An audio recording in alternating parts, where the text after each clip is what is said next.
నమస్తే అండి. ఈరోజు చెప్పబోయే కథ మోసపోయిన మనసు. చక్కటి భార్య పిల్లల్ని వదిలి రిలీఫ్ కోసం ఇంకొక స్త్రీ వెంటపడతాడు వివేక్. కానీ ఆమె డబ్బు మొత్తం ఆన్లైన్ ట్రాన్సాక్షన్ చేసుకుని ఉడాయిస్తుంది.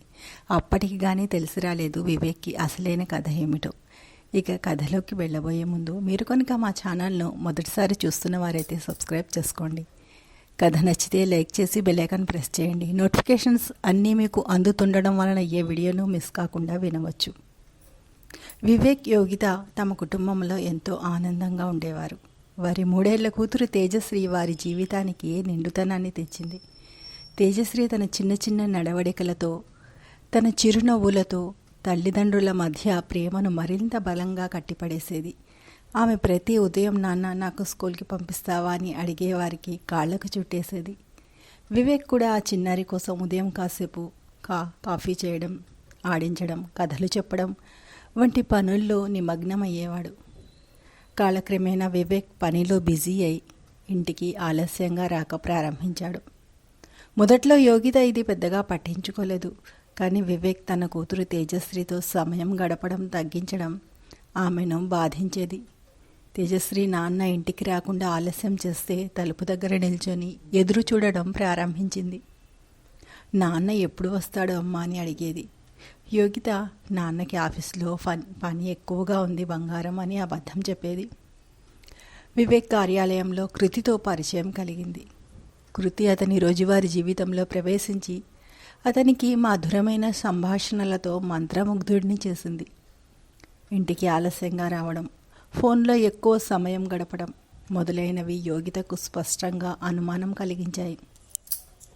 కానీ తేజశ్రీ తన చిన్న చిన్న అడుగులతో తండ్రి ప్రేమను మిస్ అవుతూ, నాన్న నువ్వు నా కోసం కథ చెప్పవా అని అడుగుతుండేది.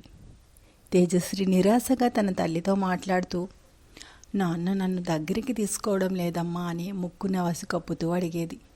యోగిత తన కూతురిని ఒడిలోకి తీసుకొని, నాన్న బంగారానికి ఎప్పుడూ ప్రేమే ఉంటుంది, కానీ పనిలో బిజీగా ఉన్నాడు అని చెప్పింది. అయితే యోగిత తన హృదయంలో ఆ బాధను దాచుకోలేకపోయింది. ఒకరోజు యోగిత తేజశ్రీని స్కూల్ బస్కి పంపిన తర్వాత వివేక్కి తాను ఎదుర్కొనే ప్రశ్నలు అడగాలని నిర్ణయించుకుంది. రాత్రి అతను ఇంటికి వచ్చినప్పుడు ఆమె తన భయాన్ని వ్యక్తపరిచింది. వివేక్, తేజశ్రీ నీ కోసం ఎంతగానో ఎదురు చూస్తోంది. ఆమెకు నీ ప్రేమ అవసరం. నువ్వు మారిపోతున్నావేమోనని నాకు అనుమానం వేస్తోంది అని చెప్పింది. వివేక్ మాత్రం యోగిత మాటలను లైట్గా తీసుకొని, ఇలాంటివి అనవసరంగా ఊహించకమ్మా, నా పని వల్లే ఆలస్యం అవుతోంది అని చెప్పి తప్పించుకున్నాడు. తేజశ్రీ పుట్టినరోజు సమీపిస్తోంది. యోగిత ఆమె కోసం ఒక చిన్న పార్టీ ప్లాన్ చేస్తోంది. కానీ వివేక్ ఈ విషయంపై పెద్దగా ఆసక్తిని చూపటం లేదు. నాన్న నా బర్త్డే పార్టీకి నువ్వు వస్తావా అని తేజశ్రీ ఆనందంగా అడిగింది. వివేక్, చూద్దాం బంగారం, ఆఫీస్లో పని ఉంటే ఆలస్యం కావచ్చు అని చెప్పాడు. తేజశ్రీ మాటలతో చాలా నిరాశపడింది. యోగిత కూడా తన కూతురి బాధను గమనించింది.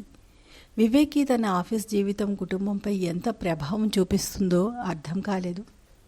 తేజశ్రీ పుట్టినరోజు వచ్చేసింది. ఇంట్లో వాతావరణం ఆనందంగా ఉండాలి, కానీ యోగిత మనసు మాత్రం భర్త ప్రవర్తన వల్ల కలత చెందింది. వివేక్ సాయంత్రం వరకు ఇంటికి రాలేదు. తేజశ్రీ తన చిన్ని చేతులతో కేక్ను తాకుతూ, నాన్న ఇంకా రాలేదా అని మళ్ళీ మళ్ళీ అడుగుతూనే ఉంది. యోగిత తన కూతురిని ఓదారుస్తూ, నాన్న రావడం ఆలస్యం అవుతుందేమో బంగారం, మనం కాసేపట్లో కేక్ కట్ చేద్దాం అని చెప్పింది. కానీ తేజశ్రీ తన తండ్రి కోసం ఎదురు చూస్తూనే ఉంది.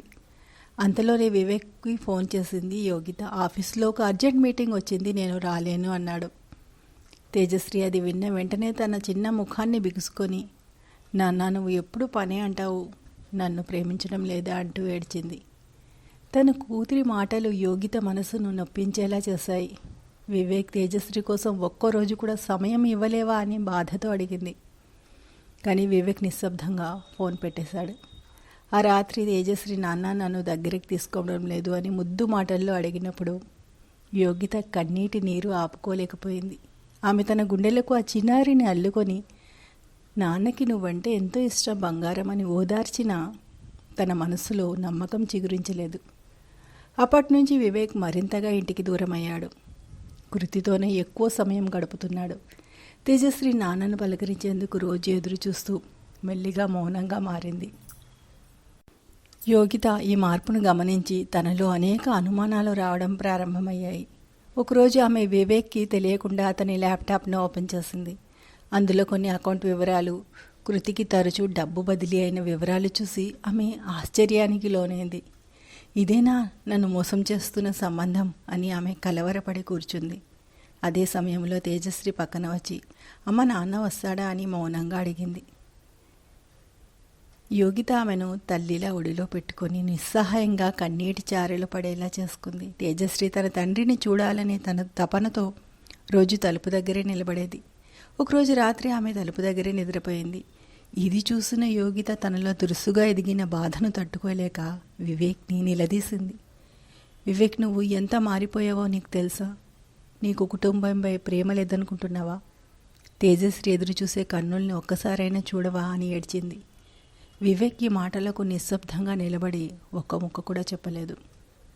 ఆ రోజు రాత్రి తేజశ్రీ తన తండ్రిని కలలో కూడా నాన్న నన్ను దగ్గరికి తీసుకుంటావా అని అడిగింది. ఇది యోగితను మరింత బాధించింది.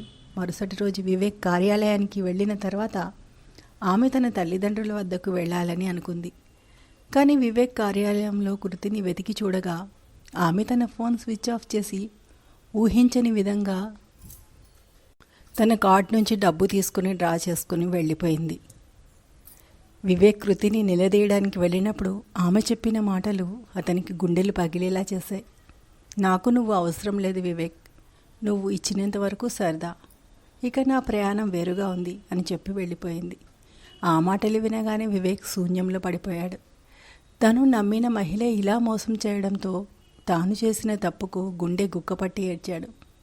ఆర్థికంగా కూడా కృతి అతన్ని పూర్తిగా మోసం చేసిందన్న నిజం అతని ముందుకు వచ్చింది. ఇంటికి చేరిన వివేక్ యోగితని తేజశ్రీని చూసి తన లోపాలను గుర్తించుకున్నాడు.